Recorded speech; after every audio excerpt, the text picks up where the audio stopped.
suhtes, et andsin oma vanemale peaaegu infarkti. Ma olin peaaegu oma Google Slide'idega valmis. Ja siis Kätlin tuletas mulle meelde, et Tiit ei taha Google Slide'e. No, mina ilma oma Google Slide'ita lihtsalt puhas karisma ja lootus, et ma saan vähemalt 20% kätte siit.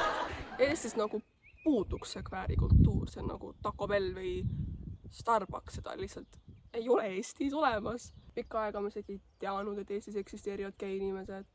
See oli nagu täiesti teine maailm. Ja siis tuli mu lapsepõlves raamatupidis välja. Ja nagu see oli nagu sama ütlus, et lummimalg. Meil pole David Bowiet, meil pole Freddie Mercuryt, meil pole Fidat. Aga meil on Marko. Nii ma aktsepteerisin, et noh, me ei räägi sellest, meil pole seda, meil pole ajalugu, ma pole mitte midagi kuulnud. Ja siis üks päev Rahva Raamat hakkas ühte raamatut mulle välja pakkuma. Nimelt raamatu nimi oli Kalevi alt välja. Ma pikka aega mõtlesin, et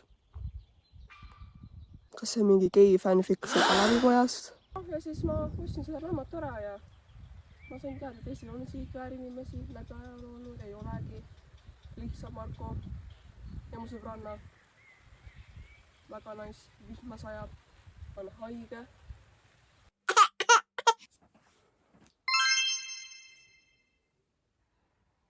Sul on etendus või? Ei. Teised teavad, mida sa teed või? Umbes jah. No tegelikult katta mõtlema, siis ega meil seda Eesti kväärikultuuri väga kuskilt õppida ei olegi. Kogu ajalugu kväärikultuurist on kahest allikast. Kohtuistungid, kus vaieldakse, kes pani keda. Või siis ajalehed, kus pigem tehti kväärinimeste üle nalja. Ei mingid armastuslugusi, ei mingid kogukonnatunnet, lihtsalt mingi artikkel kuskilt vanast ajast, et Pärnu tänaval käis ringi üks mees naiste rääkimas. Aga ei, raamat ei olnud selles, et Kalevipoeg tuli kapist välja. Raamat oli Eesti kväärikultuurist, mis eksisteeris, mis eksisteerib ikka veel. Me mõtlesingi teha väikese tutvustuse sellele raamatule. Ma ei kata kõike, mis ma siit lugesin, kuna ütleme ausalt, ma ei ole piisavalt tark, et aru saada akadeemilisest tekstist. Seksiskandaalid on sama vana kui Jeesus ise, sest et kuidas Meeri sai endale lapse süüdida, kui ta oli süütu.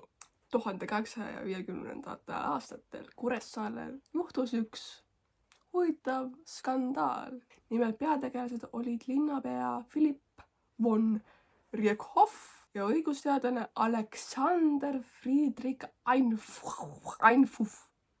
Nende kohta kippusid levima kuulujutud, et mehed on omavahel natukene rohkem kui sõbrad.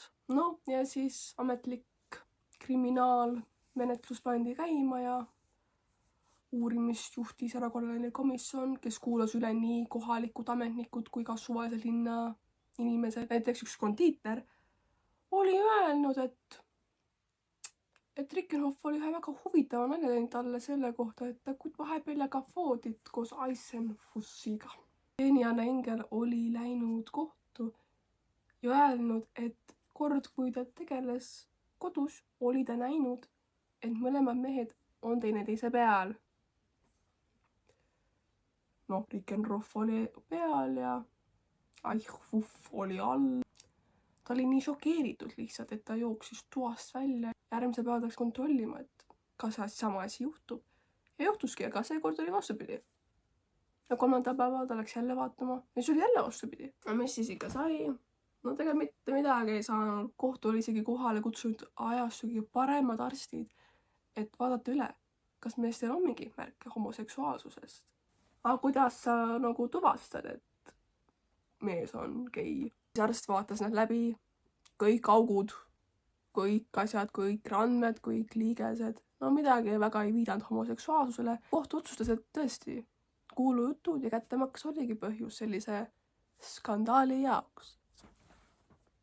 Ma loodan, et Kristo on mulle uhke. 1920. ja 30. aastate Eesti oli alles noor riik, kes üritas korraga olla modernne ja moraalselt eeskujulik. Pekka Põldsam on uurinud selle ajastu ajakirjandust ja leidnud, et kväärinimestest kirjutati peamiselt läbi vihjete. Terminid nagu gei ja lesbi lihtsalt ei eksisteerinud sellel ajal. Kväärinimesi kirjeldati kui teistsugustena, androgiinidena, meesnaiste ja naismeestena. Sellel ajastul oligi kväärinimestesse suhtumine mitmetahuline. Mõned tolereerisid seda ja teised arvasid, et see oli ikka sodoomia.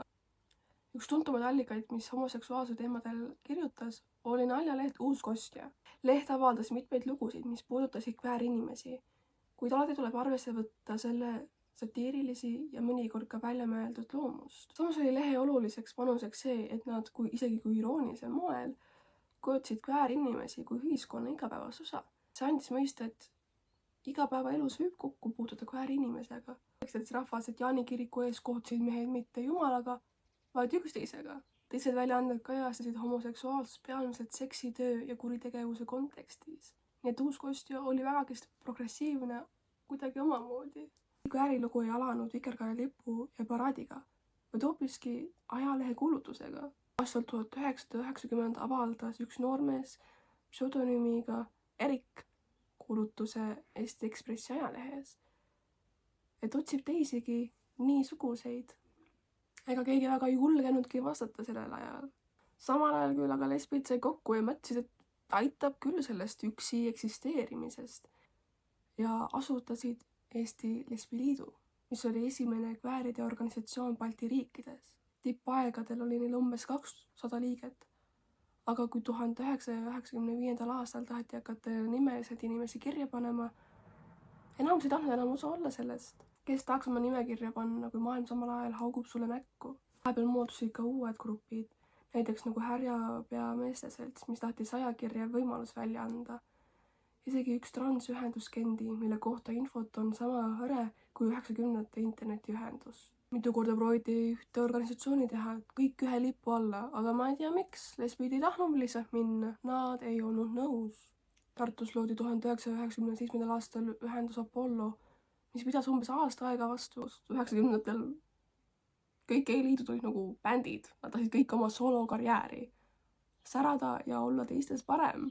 2001 aasta tõi uue katse luua ühine LGBT superorg, aga jälle ei tulnud midagi välja peale gei saunaklubi. 2003. aastal hakkas gei-liit ja Meie Kupla koostööd tegema. Ja see on sama aasta, kus oli Eestis esimene geiparaad. 2007. aastal kerkis uus organisatsioon, Seki. Nende eesmärk oli seadusi lugeda ja geisi kaitsta. Aasta hiljem loodi Tartus uus organisatsioon, Eesti Gei Noored, mis oli omamoodi väga revolutsiooniline, kuna nad ei diskrimineerinud transinimesi ja biseksuaale, mis enne oli päris suur probleem. 2009 tuli lõpuks ometi ka Transfoorum. 2012 otsustasid nüüd Eesti Gei Noored, et nad on nüüd suuremad ja targemad. Nimetasid end Eesti LGBT ühinguks. Ega nad enam väga noored ka ei olnud.